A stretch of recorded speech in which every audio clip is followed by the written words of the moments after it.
Okay. All right. So we're here, Miss Alondra. We're here with Maestro Juan Cabrera. Yes. World-renowned harpist. Have you ever seen him perform, Alondra? No, I have not. We never gotten the pleasure to meet, but I've heard so many great things about you, and it's a great to finally be able to see you and get to talk to you. So thank you for being here. Well, No, thank you. trust me, it is a treat. I mean, he is an incredible, fabulous performer. We'll talk more about that, obviously, with Juan here in a second. But if you do want to see him, Alondra, he's going to be playing this Saturday, May the 7th. He's going to be playing at Texas State University with the Texas State Mariachi for Feria del Mariachi. Yes, so I plan on being there, so we'll definitely get to see you perform. Yeah, it's great. Of course, I've seen him perform many times. I saw him with Mariachi Nuevo Chapultepec, of course, with Mariachi Campanas de America. Of course, we have been to the Mariachi Bar and seen him perform there. Fantastic. So, Juan, thank you so much for doing this, for chatting, for sharing your story with us. I know you're a busy man with a lot of gigs, not just mariachi. You do a bunch of stuff, and so it's Well, awesome. first of all, thank you. First of all, thank you for inviting me on your program, your show, and also thanking you for the opportunity to be at Texas State San Marcos. It's an honor, and I'm looking forward to it. Great. Yeah. I mean, I know the students are looking forward to it. They're going to be absolutely blown away with your harp playing and your skills and all that. The most important thing I think for the Texas State students is, when you see him perform, don't stop playing your parts because you're so busy watching him. You guys got to still play your parts because they're going to be like they're going to stop playing and just going to be staring at you because they've never seen somebody play the harp. I can already see that happening. But we'll get him. We've been getting him ready for that. Um, so Miss Alondra has some questions. We just want to hear, like with everybody we have on our podcast. We bring them on because they're all prominent members of the Latino community, and they've done some great stuff in our community already. But we want to hear their backstory. We want to hear how they got started and all that. So, Miss Alondra, why don't you go ahead and ask a couple of questions?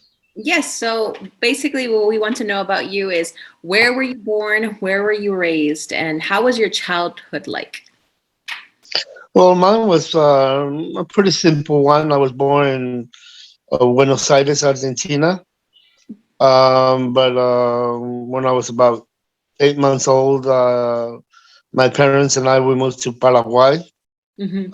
South America, and for those that don't know, that's right next to Brazil and Argentina. And I grew up with my grandma because my parents came to New York to look for the American dream, so to speak. So I stayed there with my grandma, and my parents decided for me to start taking harp lessons when I was 4. And people need to understand that there's 7 different types of harps. Um, there's one from Paraguay, one from Venezuela. Colombia also has their harps. Irish harp, the one most people are accustomed, is the classical harp. And Chinese also have their harps. And so, in Mexico, of course. Mm-hmm. But they have 2 types. They have the Jalisciense and they have the Veracruz harp. So there's 7 different types of harps, and they all play a little bit differently, and they all have different techniques.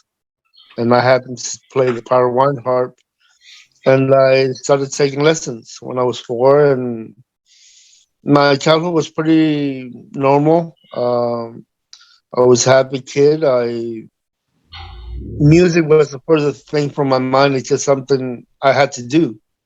I'm not one of those prodigy that they were born, they picked up an instrument. No, I was told I had to learn, so you don't say no to my dad. So Right, right. Did you? So I imagine you studied the harp like privately with a teacher, right? yes, I had a Okay. private teacher, but I was taught ear, just by the ear, playing by Right. ear. There was no reading Right. musically. Because most of folk music is passed on by generation by generation. Yeah. It's I not. hear. There's not too many. Nowadays, it's changed, of course, with technology, but there wasn't too many things written down. So it was a Yeah. more. They taught you how to play, and you copy it. Right. And I did that till I was 9 years old when I moved to New York. My parents brought me to New York because I've been away from them for so long. And here in New York, in the United States, I started learning how to speak English because I didn't know. Um, in Paraguay, we have our own dialect, but it's not dialect; it's a language called Guarani, Okay. and that's what I spoke. I really didn't even speak Spanish. Yeah. Right. Okay. So when I came to the States, I had to learn English and Spanish. But it was a little bit of a change for me because in Paraguay, you slept with the house, the doors were open. It was everyone knew each other. And when Right. I came to the States, I came to Bronx, New York, Especially New and York. yeah, and it was a big change for me as a kid. I had to get used to living in four walls. I really you have to be careful when you go out. It was Yeah. different. So Yeah. the only thing I really had was my music, and so I kept practicing, and I played around town, around New York. I did all the cultural events, representing Paraguay, and because we of course we have the different parades, very famous in New York. So I was involved in all of those, and I played in my school and around town, New Jersey, Connecticut. Just more cultural events. And was this all when you were like 10, 11, 12, Yeah. that age? 9 years old. Yes. 9 years old. Nine and Wow. 9 and 10. Yes. Wow. You're out there all and you were doing this as a solo, right? Solo harpist? Um, Not really. New York, my dad plays the guitar and sings a little bit. Okay. So he will accompany me with two other gentlemen, Oh, I see. Okay. uh, a requinto and a bass. Ah, okay. Great. And we will play mainly, I would say, 80% Paraguayan music. Right. And, well, because it was cultural. We exposed our culture, our music. Mhm. Wow, that's great. Was there a lot of Paraguayan music in New York? Well, there was a very pretty decent amount of Paraguayan in New York. I would say at least about 3 or 4 thousand, Okay. and around the five boroughs. New York. I mean, Manhattan, Bronx, Queens, Brooklyn, and Staten Island. So there were sparse out, but usually we got together every weekend or every month, have a big party, and so I always had to play. Yeah, yeah, yeah. So my weekends were always pretty much busy playing somewhere, or since there was a big Latin, there is a big Latin community. People from Argentina, Uruguay, Venezuela, they all still we knew each other's music. Right, right. So, of course, we also play music from Venezuela, cumbias, but Colombian cumbias, because people get mixed up here. The cumbias that people play here is very different than cumbia colombiana. Right, right. Uh, The Tex-Mex Disco de la version of Renata. cumbia. You think, yeah, the Tex-Mex. Tex-Mex Yes. version of yeah. So, while you were in New York, were you still attending school, or did you go ahead and not be in school when you were in New York? No, no, no. I attended public school, elementary school, and then I went to junior high. Well, my elementary school I did in Bronx, and my junior high school I did in Brooklyn because we moved to Brooklyn by then. Okay. And then I was accepted at Performing Arts, which is more known for if you ever seen the show Fame on Yeah. Oh, TV yeah. back in the 90s. Back in the '90s. Yeah. Yeah, I mean, that's before Alonda's time, probably. I don't know if Alondra yeah, knows that's Fame. way before. But actually, there was made two movies of Fame, two motion pictures. Um, I was in the first one, but I was in the orchestra. So you didn't see me, but my mom saves everything, so there's a pay stub. Yeah. Yeah. Yeah. uh, but I went to performing arts, and all this year I started playing the classical harp because it was the only way for me to stay to keep playing the harp because there weren't really any power wine harpists in New York. The only one they were called Los Paranas, a power wine group, but they tour around. But they had their seasons in the East Coast, and I would study a little bit with Lorenzo Gonzalez, a great harpist, but unfortunately he just passed away like 2 months ago. But Mm. I studied with him for many years, and we have history. I've known him since I was 9, and now I'm gonna be Yeah. almost 60 already. So it's been a long time. So I studied with him, but overall, it was really my dad that he would play the guitar, and I would try to copy from him because by then my ear training was pretty decent. So he would show me, I would hear the melody, and I would copy it on the harp. And but I started taking a classical harp where I started reading music. Hmm. So that helped me a lot. And Is that because at that performing arts school, did you have a classical harp teacher at that school? no, I when I was 9 years old, I played at the Columbia University for an event, and there was this lady there that saw me playing, and she was gracious enough to offer me a scholarship on her behalf to the Manhattan School of Music. Oh. Um, a lot of people, Juan and Ortiz from Campanas, they all make a big deal about Juilliard. Mhm. I was also offered, it's what they call prep division. It's for minorities, children Uh huh. uh, of, I won't say poor, but just lower income. Mhm. Um, they offer a chance for music and not pay for it. So, in this prep division, you went every Saturday from 9 o'clock till 5 o'clock. All you did was music, classical music. Of course, you had also jazz, but you had theory, ear training, um, chamber ensemble, and then you have orchestra, and then you had your private lesson. So it was a big deal, Yeah. and I went to Juilliard for only a couple of months. I didn't like it because my teachers were different. Yeah. One week, since all of them were performers, they travel a lot. Right. But I heard that Jane Weidenthal was her name. She passed away also.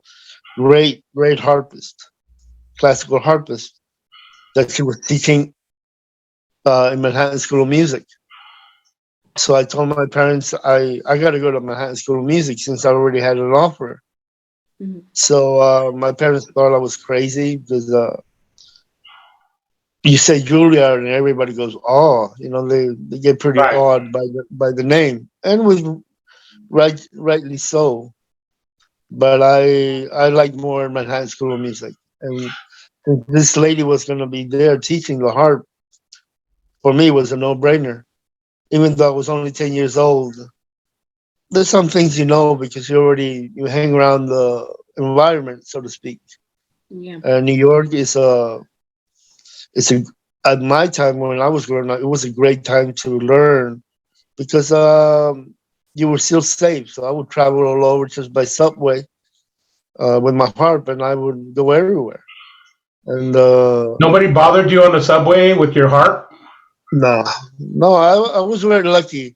Good. But it's there's a saying: if you know how to carry yourself. Yeah. I mean, I wasn't a big kid; I was small, but you can tell I was a little bit crazy. Right, right. That's So how awesome. That's all. Go ahead, Miss Alondra. no, I'm sorry. So you were in New York. How did you make your way to Texas?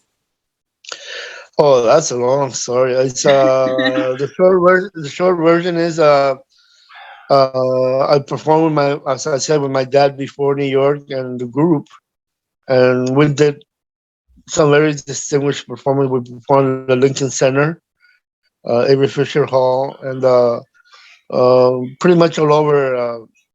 We went even as far as Florida, Walt Disney. We played the Walt Disney Place Theater. Um, when I finished high school, I just turned 18. This group that I talked earlier about, Los Paranas, their harpist left. So since we known each other, Nino Palacios, Reynaldo Gomez, they offered me if I wanted to join the group. And all these were men in the mid 30s, but very well established musicians. Mhm. So I was 18, and uh, I debated because I had an offer from Eastman College. Sometimes I was, you kind of wonder, thinking back, what would it have been, or because I really enjoyed classical music. Mhm. I just didn't like where they put the harp. Right. I had the same problem with mariachi. Yeah. The harp. Uh, it's not that the harp has a bad knock. It's just that the harp is always an afterthought. Uh, I'm not complaining, but I'm an advocate for the harp. Mhm. And to me, the harp is just as important mariachi. But unfortunately, the directors and the way music was made, you have the violins, the trumpet, guitarrón, vihuela, guitar. And then you think, well, does anyone want to play the harp? So it's always an afterthought. And me playing the harp, and I trained to be a soloist. Mhm. So to me, sitting in the back of an orchestra was a waste of time. Right. I put so much years of my life into playing the harp. I have a right just like a violin player. Yeah. So why does a violin get a solo and I don't get a solo? Right. And that's the way I looked at it. It wasn't a lot of people thought or think that I want to show off. No, the harp deserves to be implemented more intricate in not just in mariachi in classical. But anyway, I realized that was a losing battle. So I concentrated on just trying to be the best that I could be in my heart and Mhm. let that talk for itself, speak for itself. Excuse me. Right. So I joined the Paranas, where I knew what I would do, where I would have a very intricate part because there were only four of us. Mhm. So when there's only four guys that play everywhere, everyone is heard. Right. So you're either good or you don't stick around because you got to be able to hold your ground, your own. Yeah. And so I play Los Paranas. We travel all over USA, and I think it was like in '81. Because I joined them in '81. Excuse me, but in '83 we came we passed by San Antonio because we were playing in Oklahoma in a resort hotel, and we got an offer to play in San Antonio. It's a no.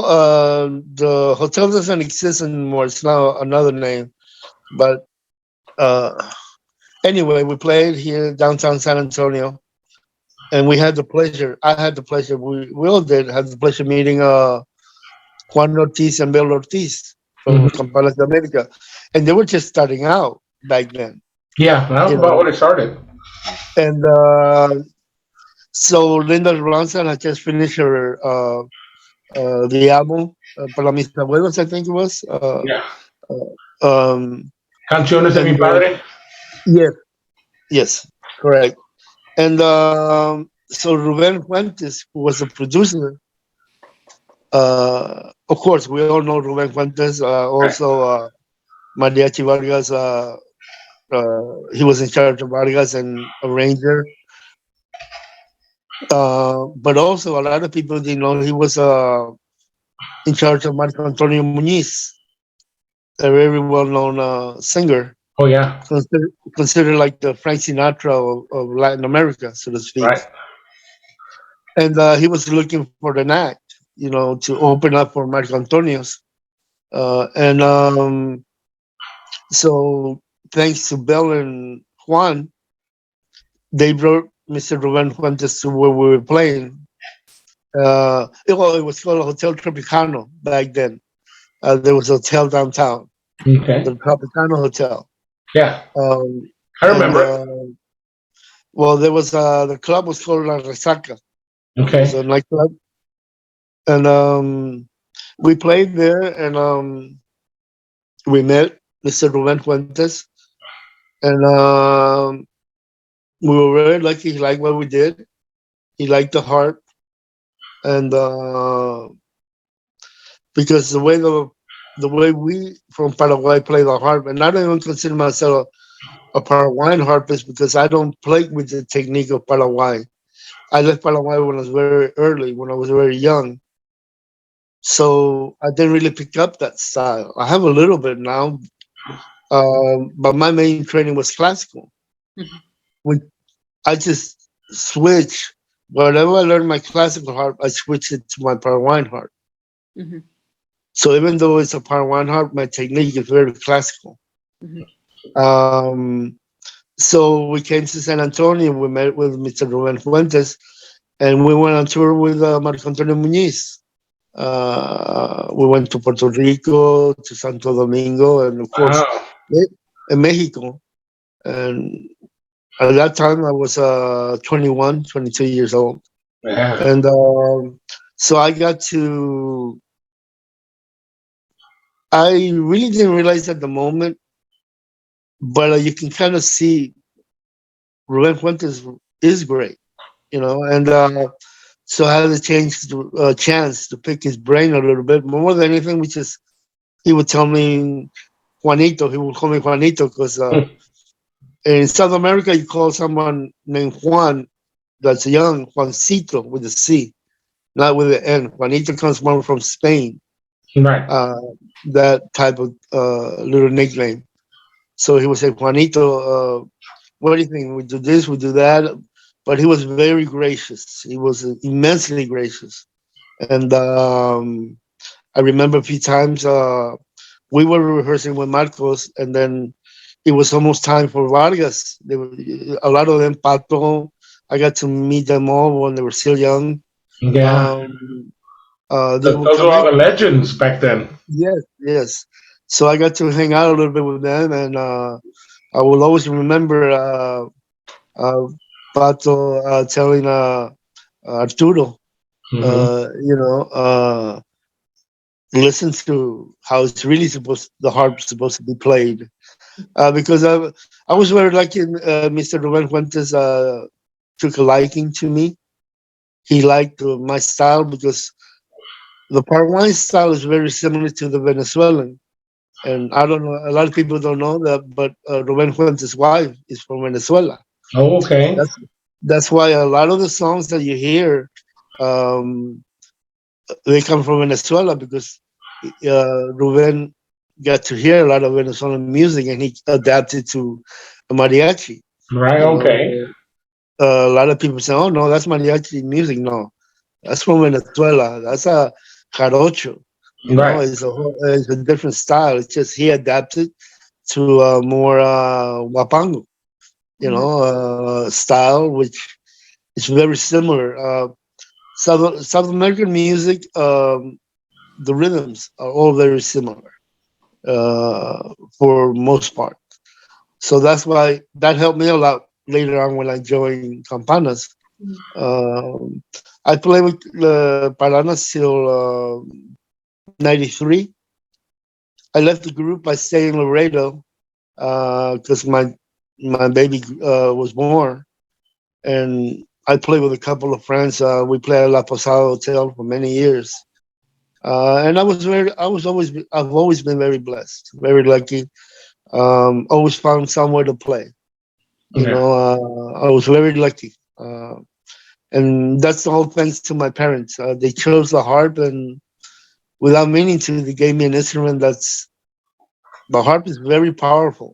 It's wherever you see, if you see a group, a mariachi group, and they have a harp, people will look at it. Yeah. Oh, The yeah. harp just demands attention. The people are going to look at the harp. It's up to the harpist what they do with it, you know. Mhm. But like I said, I was lucky, so I called Juan Ortiz because we had developed a friendship, and back in '96, no '95, and they were just opening up Fiesta Texas. Mm-hmm. They have their own show, and Juan said, "Come down, I need a harpist." But I still had a contract with La Posada, and if you give your word, I mean, you have to keep your word. Right. So, but at '97, I finished my contract, and I called Juan and said, "Do you still need a harpist?" He said, "Yeah, come on down." And the rest is sort of the history, you know. I mean, we've done a lot of things. I was fortunate, you know. Some friends asked me, "Why don't you go play with Sol or with Camperos?" Michel Quintero, a very different. He had with Nati, Mm-hmm. uh, Camperos, but we spoke a lot. And honestly, and I say this with all due respect, um, there's not really one director that understands the heart. You know, they have an idea. Mhm. Number one, because they don't play it, Right. and if you don't play an instrument, you will never truly know what you're talking about. You Mm-hmm. can say, well, play like the way Arturo, or play. A lot of directors want that old school traditional style, Mhm. which is fine. But um, a true harpist shouldn't want to learn that style. And I say that with all due respect because um, you have to learn how to play with both hands. And yes, Arturo was, and I know a lot of people might get mad at me, but I say what I think. Um, you have to develop just as much your right hand as your left hand. You have Right. to be able, just like if you're playing piano. Imagine telling someone that plays piano, no, just play your left hand, Right. because that was the old school way of thinking. You know, the harp doubles up The guitar. the guitarron, and I get it why. You know, the back then there was no guitarron when mariachi started. It was the harp that did the guitarron parts. Right. But once the guitarron was incorporated, should have the director should have thought, well, why keep having the harp play the guitarron part? Let the harp be free and play more rhythmical, melodic rhythms. Type like Veracruz. If you listen to Veracruz harpists, the right hand is very percussive. It's rhythmical, Yeah. not Oh, yeah. melodic, but not melodic. That's Right. where I differ. That's where I differ with Veracruz. Stop playing that. Play melody. Just play what the violin is doing. Just play. Like I said, I'm very fortunate that I joined Campanas. Juan Ortiz, he allows me to do pretty much what I want to do, and I have my melody parts, I have my parts of solo. Um, why teach a child to learn the harp and then not showcase him, Right. not let him play?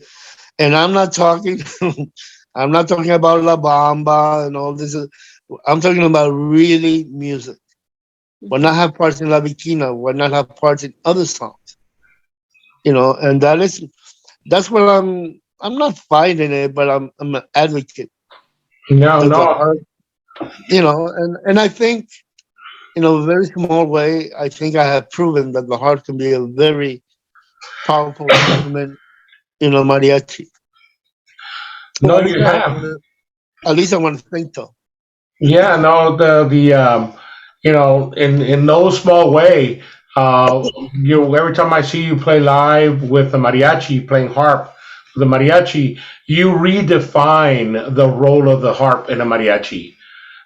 Because there's a lot of people's standard idea of what the harp can, or more importantly, what the harp shouldn't do, and you don't follow those rules. You're gonna play the harp in your way and use your musical knowledge and your musical skills and your musicianship to guide you to create a new part in the mariachi, to give it its own voice, so to speak. And every time I've seen you, yeah, that the armonia section, when you're playing in it, it transforms into a completely different thing with you in there, because you were bringing so much more to the armonia section than the standard play the bass notes and do a glissando here and there. Well, thank you, John. I coming from you, that means a lot. Thank you. Like I said again, I'm not trying to show off. I'm not trying to say the harp is better. Mhm. All I'm trying to say is the harp is not less than any other instrument. Agreed. And because I compare my harp to a woman, and I don't think any woman wants to think of themselves not important. As human beings, we all want to be heard, and I just want my harp to be heard. That's all it is. Yeah, You know. and one of the things that one of the things that's unique about the harp, it's, I mean, you can correct me if I'm wrong, but it's one of the oldest instruments, period. Well, I think it's even further than that, John. If you think about it, the harp is the only self-sufficient instrument besides the piano. Hmm. What do I Exactly. mean by that? Yeah. It has a bass, so you can accompany yourself, and you have the melody.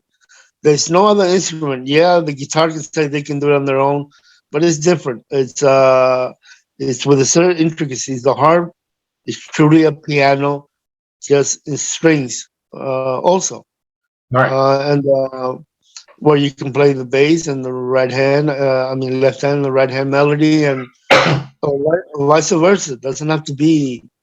There's no set rules. I mean, just respect the song. Whatever songs we play, mariachi songs, I respect what you need to respect. You respect the melody, respect the arrangement. Hmm. But there are holes where the harp can do what it needs to do. It can reinforce with the violins. If you only taking, let's say, to a gig, 4 people, uh, you have guitarón, vihuela, harp, and then you decide to take a trumpet or violin. But there's only 4 musicians. The harp can help melodically, the violin. Mhm. So instead of hearing one violin, you hear the harp can sound almost as 4 people, 3 people. Yeah. Because you have the melody, and then you have you double up, uh, duet, or play in harmony of threes, and that's 3 notes plus the violin. You already have 4 different notes melodically. You know, Yeah. it's just a matter of knowing a little bit of theory, and you have to learn you have to study. I mean, but the harp can be a very useful weapon, instrument, and like I said, it just depends on the harpist and what they want to do. You know, I mean, and please don't misunderstand. I'm not dogging the traditional way of playing the Jalisciense harp. Mhm. That's not what I'm about. It's just that, excuse me, I'm more about the student, the person that's learning how to play the harp, the student that goes to college and keeps wanting to play the harp. What does it do if there's no work that week, that month? Right. I don't work, just go to a restaurant and say, hey, I will be a soloist, play by yourself, and I just want to give all the weapons, all the No. tools, all Agreed. the tools, all the tools, so he can be. And I know I'm gonna to be a true harpist. You have to know different styles. Right. With all the respect, because I'm not a mariachi harpist. I'm a harpist. Okay, you play the harp and you're in a mariachi. If that's all you do, then you're not a harpist. You're just a mariachi harpist. Yeah. And there's a difference, and it's not about insulting. Fact of fact, that's why I love what I see now. You go on YouTube, you go anywhere, you see harpists playing Moliendo Café, you hear harpists playing Bebo Silvetti, and that to me it fills my heart because the harpists are starting to stand up for themselves and say, "Hey, I can do this." Right. So if they, No. if, Yeah. if they can do that, then I ask the directors allow them to do it. You know. Well, you mentioned an important thing is to for harpists not to say I'm a mariachi harpist, but say they're a harpist. I mean Right. that really needs more teachers and more students, but obviously it starts first with the teacher.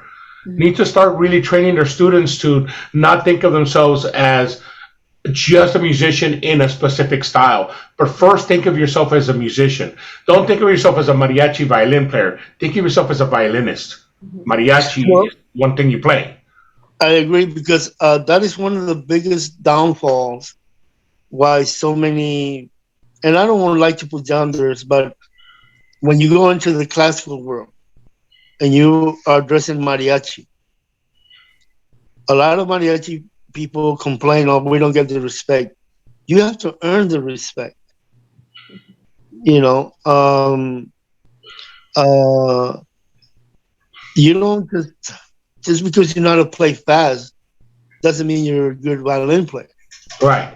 There's the different things that one needs to know how to do, and because we don't fool anyone. A good musician can always tell when another fellow musician is good or bad. Right. Doesn't matter the style. If you play the violin right, of course, in mariachi you need to play a little bit stronger and con más coraje the violin to make it sound, and the trumpet a little bit more. That is understood. But besides that, when you take all that out, trust me, a classical trained musician sitting there in that orchestra can tell if someone in the mariachi section know how to do their stuff. Yeah. And Good musicians will that recognize other good musicians. and that is all we need to respect each other. Yeah. The reason why a lot of us are not respected because we don't respect ourselves. We think just because we know how to play La Negra that we are musicians. No, you just learn how to play one song. Doesn't mean you Right. learn how to play a whole style. And Yeah. I think we need to be a little bit more humble and learn more. Be open minded to the school of and not just classical jazz. There's so many in part of music that will make one better in the long run and open our ears, not just our eyes. Agreed. Agreed. No, I agree. We're starting to run out of time, Juan, but I don't want Okay. to pass up any other things. So let me ask Alondra some of the other stuff that we want to ask. Yes. So one of our questions that we definitely want to ask you, you were in New York, you know, you were in Paraguay, you came all the way to Texas. You've had multiple experiences, but what has been the most memorable experience you've had thus far? If you can pinpoint one. You got a lot to choose from. Well, to me, well, what is always going to be, I would say, mind blowing, and that's the thing that I fell in love with San Antonio, is see so many kids, and I get choked up when I see them in mariachi trajes. Mm-hmm. Uh, that moves me a lot. Wow. Sorry. Yeah. No, that's awesome. No, that's a great. That's fantastic. That is just a testament of, you know, like you reiterated multiple times during the interview that you're an advocate. You're an advocate for the student. You're an advocate for the musician, and it is understandable to feel that sentiment because these are future musicians, and I love this conversation because this applies to those future musicians that if you really want to be successful at it, be successful at your instrument. Don't focus about what's around you. It's about you. Right. Respect you yourselves, respect your instrument, respect your craft, because what you do is not easy. What Mr. Lopez does is not easy, right? And the musician itself. And that's not being selfish. That's just a lot of people misunderstand arrogance or cockiness. No, I'm not cocky. I just know what I can do and cannot do. Mm-hmm. You know, why am I going to bow my head lower just because I play the harp? Yeah. You know, I can hold my own against anyone. I think I have proven that, and I don't say that cockiness. Those are just facts. You know, Right. I've stepped in you know, in the Hollywood Bowl and many places, and I think I have given a positive outlook of what a Latino musician should try to do. Yes. And I'm proud of my heritage, and I'm proud to wear the mariachi outfit the best that I can. Yes. Well, Juan, this opportunity you're going to give to not only the Texas State students, but the San Marcos community and the Texas State community here on May 7th is going to be priceless. I know they're going to be wowed by you. I've always been wowed every time I see you perform, whether it's on stage or at the mariachi bar or wherever you are. I'm always wowed by your performance. You are a true musician and a craftsman. And so I respect you so much for all that you bring to the table. Yes, thank you. I'm honored. I've told Michelle, and I've told you, I don't think I deserve this. At least I feel I still have so much to do, and I feel there's so much more greater musicians out there than what I have done. But I love what I do, and I don't make excuses for it. Well, it's fantastic, and it's going to be awesome, and I hope everybody attends. I know it's going to be a highlight of the next 10 years for some of these students. So thank you again for signing on with us and telling us your story. I mean, obviously I've known you for a long time, but I've never known your backstory, so it was informative to me as well. I learned a lot. Thank you. No, thank you so much. Thank you. Thank you. God bless. All right. Well, have a good day. Bye-bye. Bye. Thank you.